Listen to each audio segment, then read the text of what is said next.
The galaxy had seen many wars, but the war between humans and the Kari Dominion was one of the hardest. It lasted for many years. Planets burned, ships were destroyed, and thousands of lives were lost. Every battle left scars in space like scratches made by giants fighting in the stars. Humans were strong, clever, and quick to learn. The Kari were a proud alien race, tall and powerful, with scales like armor and eyes that glowed with golden light. Both sides believed they were right. Both sides fought to protect their people. And because both sides were strong, the war seemed endless. But now something rare was happening. A peace meeting. Human Captain Rylan Hayes was chosen to lead the peace talk. He had fought in many battles, but he was known not only for bravery. He was known for thinking before acting. He always tried to find a way to protect others. Many soldiers respected him. He stood inside the great throne room of the Kari. The room was huge, made of dark shining stone. Light from glowing crystals filled the air. High above, banners of violet and gold hung, showing the royal symbols of the Kari Dominion. Around him stood Kari guards, tall and strong, holding spears made of plasma energy. They watched him carefully, but not with anger. Instead, they watched him with interest. Humans were smaller compared to them, yet humans had fought them for years and never gave up. That earned respect. At the far end of the hall, sitting on a high throne, was Queen Syraxis, ruler of the Kari. Her scales were deep silver, her horns curved like a crown, and her eyes shone like molten gold. She did not look cruel. She looked powerful and calm. She had the presence of someone born to rule. Rylan stepped forward and bowed slightly. His voice was steady. "I have come to make peace," he said. The queen raised one hand, and the entire hall fell silent. "I know who you are, human," she said. Her voice was deep but smooth, like sound echoing in a great temple. "You are Captain Rylan Hayes, the one who did not retreat at the Battle of the Shattered Moon, the one who protected civilians even when surrounded, the one who thinks of others before himself." Rylan did not respond. He did not know if her words were praise or warning. The queen stood up slowly. "The war must end," she said. "We cannot continue to destroy each other. Our worlds bleed. Our children grow up knowing only fear and hatred." Her golden gaze fixed upon Rylan. "I will not allow this any longer." Rylan nodded. "Then we can sign a treaty, a peace agreement, one that both sides follow." But the queen shook her head firmly. "No, treaties are weak. Paper breaks, promises fade, leaders change, old hatred returns." She took a step forward. "To truly end war, our futures must become one, bound together, connected by life itself." The hall became silent. Even the guards held their breaths. Rylan looked confused. "What do you mean?" Queen Syraxis spoke clearly, her voice echoing through the chamber. "You will marry my daughter." A shock ran through the hall. Even the humans gasped in disbelief. Rylan blinked. "What?" "You will marry my daughter, Princess Valira," the queen continued. "And in doing so, our two peoples will be joined. Your children will be heirs of both empires. They will be symbols of unity, symbols of peace." Rylan was speechless. Marriage with an alien princess? This was not something a soldier expected. The queen pointed one clawed hand toward him. "You humans are strong. You adapt. You learn. You endure when others would fall. Your courage in battle has earned my respect. I offer you honor. I offer your people a future without war." Her voice lowered, softer but still powerful. "You will give us strong grandchildren, children who will be the bridge between our worlds." Rylan's thoughts raced. Marriage was not a small matter. This decision would not affect him alone. It would affect two entire civilizations. He needed to see who he was being asked to marry. "May I meet the princess?" he asked. The queen nodded once. The tall doors behind the throne opened. A figure stepped into the hall, Princess Valira. She was tall like all Kari, but slimmer with silver-white scales that shone softly in the light. Her eyes were bright, calm, and intelligent. She did not walk like a soldier, but like someone who carried quiet confidence. She stopped in front of Rylan and studied him with steady eyes. "I have heard of you," Valira said gently. "You are known for courage, but also kindness. You do not throw lives away for victory." Rylan tried to smile. "I only try to do what is right." "That is a good answer," Valira replied. "And a good quality for a leader." The two looked at each other. There was no anger, no hatred, only curiosity and uncertainty. Then Rylan asked the most important question, "Do you want this marriage?" Valeira did not look away. Her voice remained calm. "If this marriage can save our people, I will accept it. I want a future without more war, a future where children from both worlds can grow without fear. If this union can help build that future, then I choose it." She did not sound forced. She sounded honest. That surprised Rylan. The Queen spoke again. "This decision is yours now, Captain Rylan Hayes. Accept and peace shall come. Refuse and war will continue." The hall became silent once more. Even the air felt heavy. Rylan felt the weight of thousands of lives pressing on his shoulders. Soldiers who wanted to return home. Families who wanted their loved ones back. Children who deserved to grow up under open skies and not under falling bombs. He took a slow breath. "I need time," he said softly. "One night. To think carefully." The Queen accepted with a nod. "You shall have one night. A guest chamber has been prepared. Tomorrow morning you will return here and speak your answer. The future will change depending on your choice." Guards escorted him out, but Valeira watched him leave, her eyes thoughtful. That night Rylan stood on the balcony of his guest room. The Kari capital stretched below him, glowing with lights like stars fallen to the ground. 3 moons hung in the sky, painting the world in silver and blue. It was beautiful, peaceful, so different from the battles he had seen. He placed his hands on the railing and closed his eyes. He remembered the faces of his soldiers. He remembered the cries of civilians seeking safety. He remembered how tired everyone was of fighting. He remembered Earth, home, blue oceans, green forests, laughter, hope. He thought of Valeira's calm voice. "We can build a future without war." Rylan opened his eyes. Maybe this was the path that could change everything. Not victory by force, not surrender, but unity. A new beginning. The night passed slowly, and the first light of morning touched the horizon. Tomorrow, he would speak his decision, and whatever he chose, it would shape the future of the galaxy. Morning came slowly on the Kari homeworld. The sky glowed with soft colors of pale gold and violet as the 3 moons faded behind the rising sun. The city below woke with gentle sounds, the distant hum of airships, market bells calling workers, and the quiet voices of Kari citizens beginning their day. But in one high guest chamber, Captain Rylan Hayes had not slept. He stood near the window watching the sunrise. He had spent the entire night thinking about the future, a future that could be peaceful, or could fall back into endless war.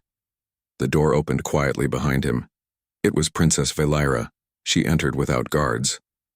Her steps were slow and soft. She did not wear ceremonial clothing this time. Instead, she wore simple light armor, fitted but not heavy. It showed she was not only a princess, but someone who understood the weight of responsibility. "You did not sleep," she said. Rylan smiled tiredly. "How could I? The choice I make today will change everything." Valeira walked beside him and looked out the window as well. "Many think that war ends with victory," she said. "But victory is not the same as peace. True peace takes courage, patience, and trust." She turned her head slightly to look at him. "This marriage is not easy. I do not deny that. It is a great step, a step into the unknown, but I believe something new can grow from it." Rylan appreciated her honesty. She did not try to control him or pressure him. She simply spoke her belief. He took a deep breath. "Valeira, do you think our people can truly accept this? Humans and Kari together?" Valeira closed her eyes for a moment, thinking. "Not easily. There will be those who refuse. Those who fear change. Those who still hold anger." She opened her eyes again, calm and steady. "That is why we must lead by example. If the leaders learn to trust, the people will follow slowly." Rylan nodded. Her words felt true. Before he could speak again, a horn sounded from outside the window. The signal for the start of the royal court session. "It is time," Valeira said gently. Rylan's heart beat faster. He had made his choice. The night had helped him understand something important.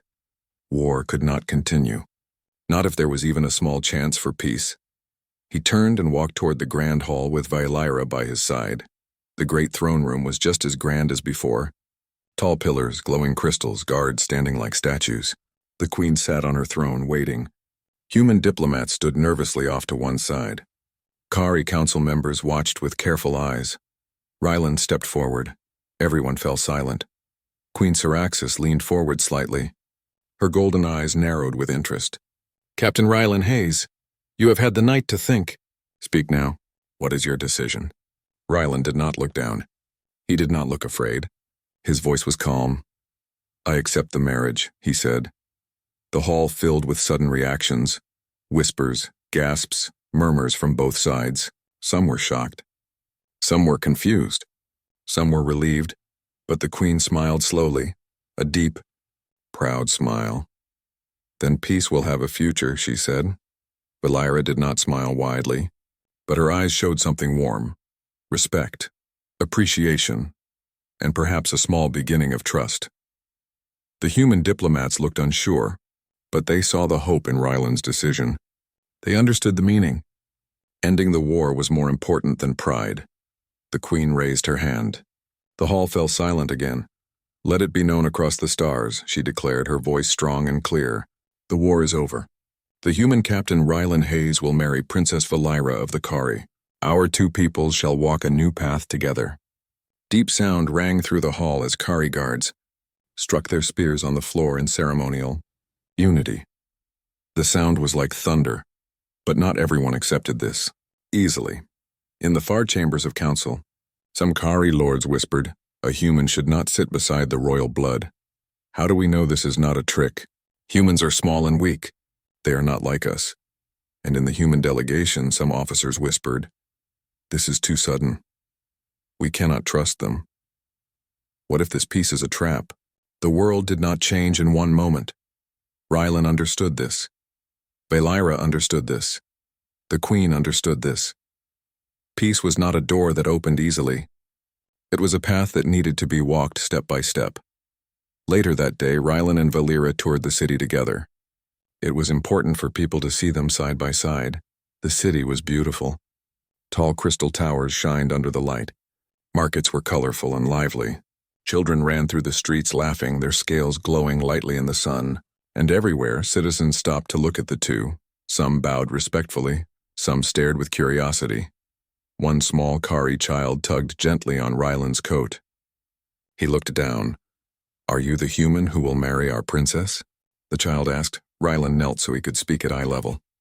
"Yes, I am. Will there still be war?" the child asked. Rylan smiled softly. "No, not if we do our best to understand each other." The child nodded thoughtfully, then ran back to their family. Valira watched this with a gentle expression. "You speak kindly," she said. "I want peace to feel real," Rylan answered. "Not just written."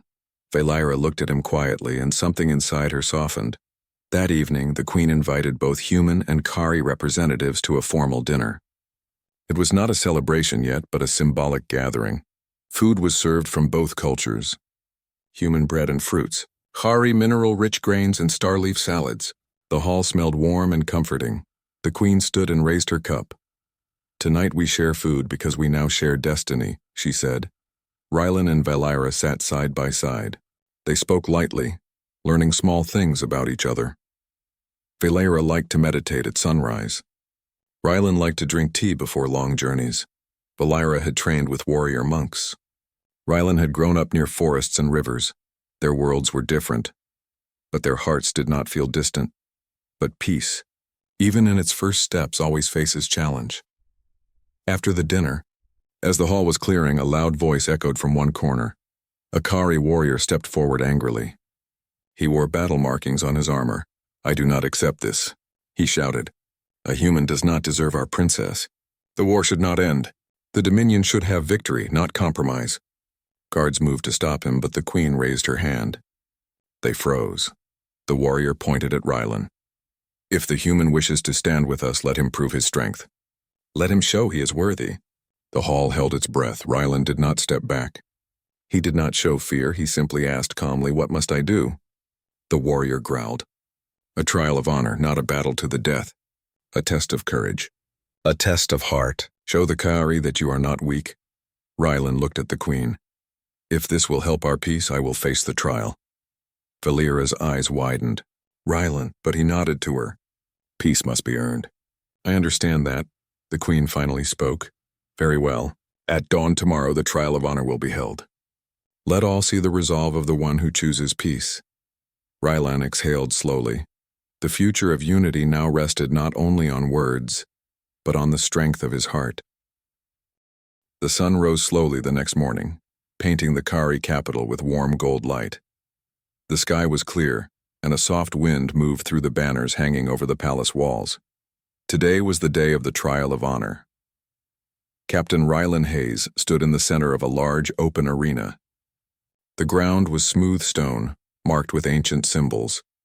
Around the arena were thousands of Kari citizens, warriors, elders, children, and even humans from the diplomatic team. All of them had come to watch. This was not a fight to defeat or destroy. The trial was a test of courage, endurance, and heart. Kari warriors had taken this test for generations to prove their loyalty, strength, and honor. Now, for the first time in their history, a human was taking it. Princess Valyra stood nearby, watching with calm but worried eyes. She understood the value of the trial, but she also knew Rylan's life would become much harder if he failed. Many citizens would reject the marriage if they believed the human was weak. Queen Syraxis sat on her high seat overlooking the arena. Her expression was unreadable, but her eyes followed every movement carefully. The warrior who challenged Rylan yesterday stepped into the arena. His name was Commander Drath. He was tall, strong, and known for his discipline. Today he did not carry weapons, only wore light ceremonial armor. Rylan, in contrast, wore only simple training clothes. He did not have the physical strength of a Kari, but his stance was firm and his eyes were steady. Commander Drath raised his voice so that all could hear. This trial has 3 parts. The first, endurance. The second, focus. The third, courage. Complete them, and you will be accepted as one who walks beside us with honor. Rylan nodded. I am ready. The trial began. The first trial. Endurance. Large stone pillars rose from the ground, creating a circular path around the arena. Between them were obstacles made of heavy stone blocks, raised platforms, and tall walls. The challenge was to move through the course faster than Commander Drath. A horn sounded. Both men began to run. Drath moved like a storm, fast and powerful. His legs pushed him forward with natural strength. He climbed walls easily and leaped across pillars like it was nothing. Rylan was not as fast, but he was steady. He climbed with focus, using his hands and feet carefully.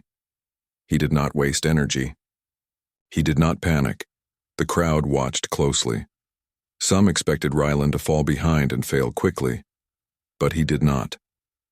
He remembered years of training, climbing through destroyed ships, running through difficult terrain during missions, surviving where many could not. He was not the strongest, but he did not give up. When he slipped from a stone ledge, he did not lose hope. He tried again. When his arms tired, he continued to climb. When his lungs burned, he kept breathing and moving. The crowd slowly grew silent. They expected weakness, they saw determination. By the end of the trial, Drath finished first, but Rylan finished not far behind. Drath looked at Rylan with new respect. He nodded once. He does not break, Drath said to the spectators. A murmur spread through the crowd. For Kari, endurance was strength. Rylan had passed the first test. The second trial, focus in the center of the arena, 4 tall fountains rose and released streams of sparkling water. Each fountain produced a soft musical tone. The sounds formed a pattern, a sequence. This was a trial of mind. Rylan and Drath sat on the ground with their eyes closed. They had to repeat the pattern by touching the fountains in the correct order, using only memory and sound. The crowd grew quiet. Even children stopped talking. The tones began. Low, medium. High, medium. Low. High. Rylan listened carefully. His breathing slowed. He focused. He had practiced calm thinking during long starship missions. He remembered radio signals, battle orders, and strategic patterns during stressful moments. His mind learned to stay still even when fear tried to shake it. Droth touched the fountains confidently, but he made one small mistake. The sound echoed wrong. The crowd gasped. Rylan reached forward and touched the fountains in the correct order, one by one, calmly, steadily. When the final tone rang out clear and gentle, the crowd fell silent, then slowly began to whisper. The human succeeded. He has strong mind. Even Droth lowered his head in acknowledgement. The Queen spoke. Captain Rylan Hayes has passed the second trial. Velyra allowed a small breath of relief to leave her chest. Her eyes softened. The third trial. Courage, this was the final test. In the center of the arena stood a single platform. On it rested a glowing crystal orb. The orb showed visions, memories, fears, doubts. It was not physical strength that decided this test. Only the heart could succeed here. Rylan stepped forward. The Queen explained, "The orb of reflection reveals your deepest fears. To pass, you must look at them and not turn away." Rylan touched the orb. The world around him blurred and shifted. He was no longer in the arena. He was back on a battlefield. Smoke filled the air. He saw his soldiers, some wounded, some calling for help. He saw decisions he had made. He saw moments he wished he could change. He heard voices of those he could not save. He felt the weight of responsibility pressing on his chest. In the vision, Rylan knelt. The world around him darkened. Then, he heard another voice. Not from the battlefield, but from memory. Velyra's voice. True peace takes courage, patience, and trust. Rylan opened his eyes within the vision. He looked at the fear. He did not run. He did not shut it out. He accepted it. "I did my best," he said softly, "and I will continue to do my best. I will not fear the past. I will not fear the future. I choose to walk forward." The battlefield faded. Rylan stood again in the arena. The orb went silent. The crowd was completely still. Then Queen Syraxis slowly stood. Her voice rang out powerful and strong. "The human has passed the trial of honor." The arena exploded with sound. Cheers, applause, voices calling out in excitement. Even those who doubted now looked with respect. Commander Droth approached Rylan. He placed one hand on Rylan's shoulder. "Not all strength is muscle," he said. "You have the strength of heart. You are worthy." Rylan nodded. "Thank you." Velyra stepped forward and stood beside him. There was no fear between them now. Only a beginning of understanding. The union. The marriage ceremony took place 1 week later. It was held on a high balcony overlooking the glowing city. Humans and Kari stood together. The air was filled with music unlike any heard before, human strings and Kari crystal chimes playing in harmony. Rylan wore simple ceremonial robes. Velyra wore a flowing garment of white and silver that caught the light beautifully. When they stood together, they looked different, yes, but they also looked complete in purpose. The Queen placed her hands on their shoulders. "Let this union mark a new chapter in our stars. Let the children of our future inherit peace." Rylan and Velyra exchanged gentle bows. Not love yet, but respect, and the promise of a future where love could grow. A new beginning. Peace did not spread instantly. There were still disagreements, fears, old anger. But the presence of Rylan and Velyra gave hope. They visited human worlds together, showing unity. They visited Kari colonies, teaching understanding. Children of both species learned side by side in new schools. People began to believe, not because they were forced, but because they saw that peace was possible. Together, Rylan and Velyra built a bridge between worlds, a future where their children, strong, wise, and kind, would inherit not war, but the stars.